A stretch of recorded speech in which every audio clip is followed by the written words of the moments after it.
Эфирде 24 августка алынған жаңалықтардан топтамы. Студияда Дастан Исмайлов, саламатсыздар ба?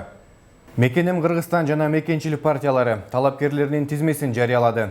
218 адам коронавирустан сакайып чыкты. Кыргызстанга кышында электр энергиясы өчүрүлбөйт. Ушул жана башка жаңалыктар менен алдыда кененирээк тааныштырабыз.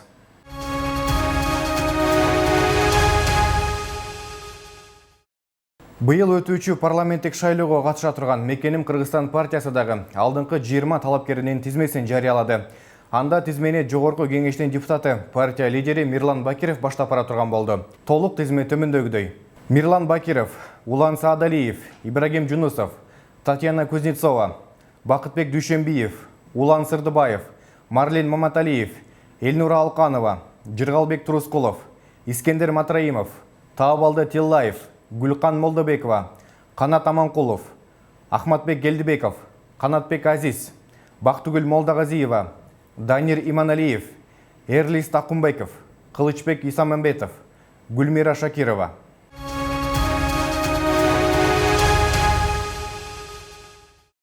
Жогорку кеңештин 7-чи чакырылышына депутаттарды шайлоо алдында мекенчилик партиясы дагы жыйын өткөрүп, программасын бекитти. Ошондой эле шайлоого катыша турган талапкерлеринин тизмесин түздү.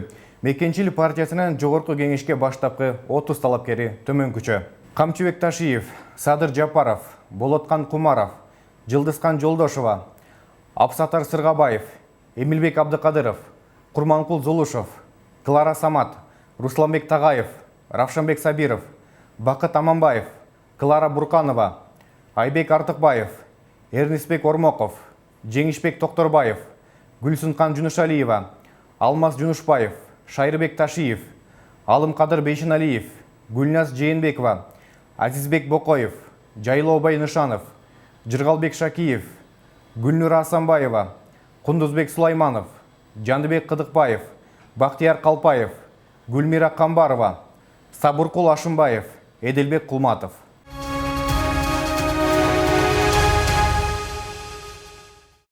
Жогорку кеңештин депутаты Зиядин Жамалдиновдун ыйгарым укуктары мөөнөттөн мурда токтотулду. Ал өз каалоосу менен арыз жазып, тиешелүү чечимди Борбордук шайлоо комиссиясы бүгүн 24 августта кабыл алды. Жамалдинов Өнүгүү Прогресс партиясынан депутат болгон. Анын ордуна талапкерлердин тизмесиндеги кийинки орунда турган Нурлан Сырдыбаев келиши мүмкүн.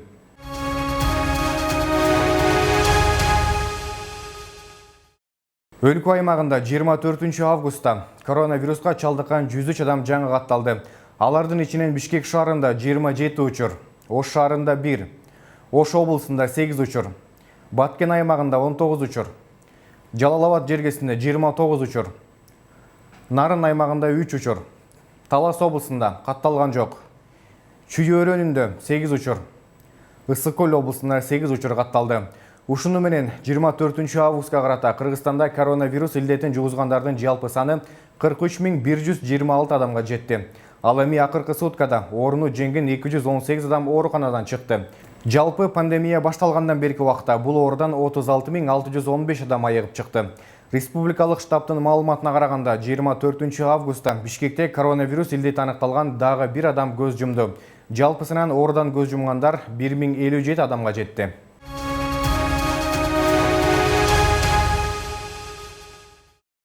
Университеттердеги келишимдик негизде билим алуу үчүн бош орундарга абитуриенттерди кабыл алуунун 5-туру башталды. Бул тууралуу Билим берүү жана Элем министрлиги жарыялады. Жалпы республикалык тестирлөөгө катышкан абитуриенттер 22 августтан 27 августка чейин жогорку окуу жайларга тапшыра алышат. Кабыл алуу онлайн таризинде жүргүзүлмөкчү.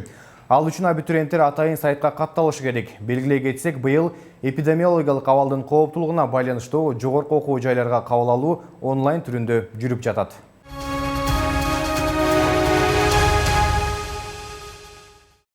Кыргызстанда кышында электр энергиясын өчүрүүлөр болбойт. Бул тууралуу Өнөр жай жана жер казыналарын пайдалануу мамлекеттик комитетинин башчысы Эмил Осмонбетов билдирди. Анын айтымында электр станциялары ачык акционердик коому электр энергиясына чектөөлөрдү киргизүүнү пландаган жок. Биз мурда маалымдагандай энергетика объектилеринде капиталдык жана отурумдук оңдоо иштери жүргүзүлүүдө. Бардык жумуштар график боюнча жүрүп жатат. Күз-кыш жылуулук мезгилине карата даяр болот дейт ал.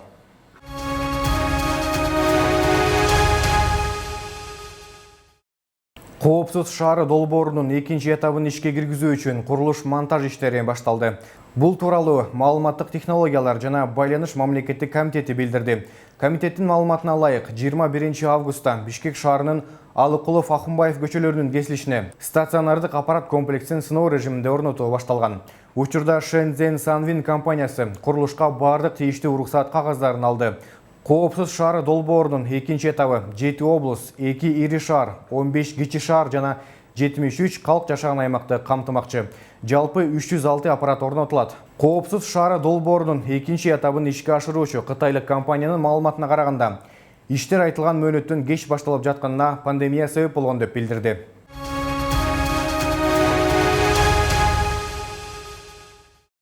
Бүгүн 24 августта Бишкектин 1 май райондук сотунда былтыр 7-8 август күнү Койташта болгон окуялар боюнча кылмыш ишин кароо уланууда. Бул иш боюнча бурдагы президент Алмазбек Атамбаев баш болгон 14 адам айыпталууда. Бирок белгисиз бир себептерден улам мамлекеттик жаза аткаруу кызматы бүгүн айыпталуучуларды сотко алып келген жок. Мындан улам соттук отурум 26 август күнү саат 10:00 жылдырылды. Кароо жабырлануучулардан сурак алуу процедурасына жеткендиктен айыпталуучулар отурумга сөзсүз түрдө катышуусу абзел.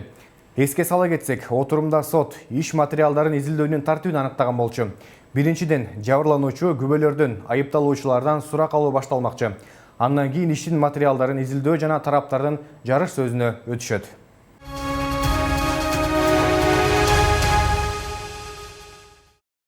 Кечээ 23 августта WhatsApp мессенджеринде жана башка социалдык тармактарда түнкү маалда учактар менен белгисиз дары-дармектерди сейип, анда балдар ооруй тургандыгы жөнүндө чындыкка дал келбеген жалган маалыматтар таркап кеткен болчу.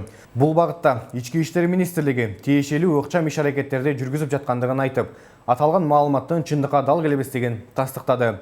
Ички иштер министрлиги кылмыш жасалгандыгы жөнүндөгү жалган маалымат тараткандар Кыргыз Республикасынын жаздык кодексинин 344-беренесине кылмыш жасалгандыгы жөнүндө билип туруп, жалган маалымат таратууга ылайык кылмыш жоопкерчилигине тартыла тургандыгын эскертет.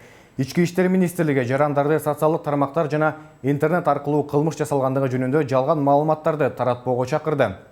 Министрлик ушундай фактылар боюнча ички иштер органдарына 102 кызмат аркылуу маалымдап коюңуздарды суранат. Жана ошондой эле Кыргыз Республикасынын мыйзамын билбегендик жарандарды кылмыш жоопкерчилигинен бошотпой тургандыгын билдирди.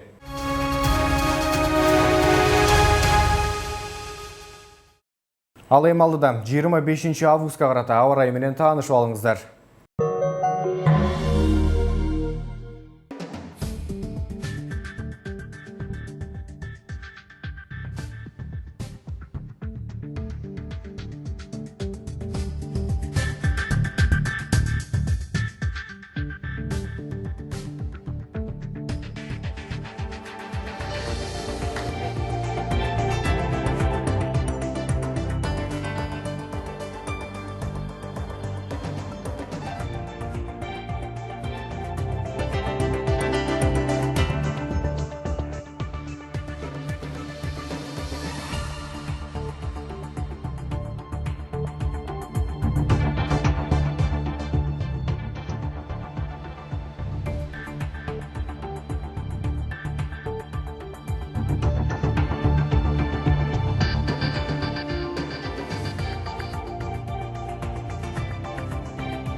Ушул жана башка жаңылыктар менен 2020 KG сайтынан жана ошондой эле биздин социалдык тармактардагы баракчалардан тааныша аласыздар. Кийинки эфир аркылуу амандашканча сак саламатта туруңуздар.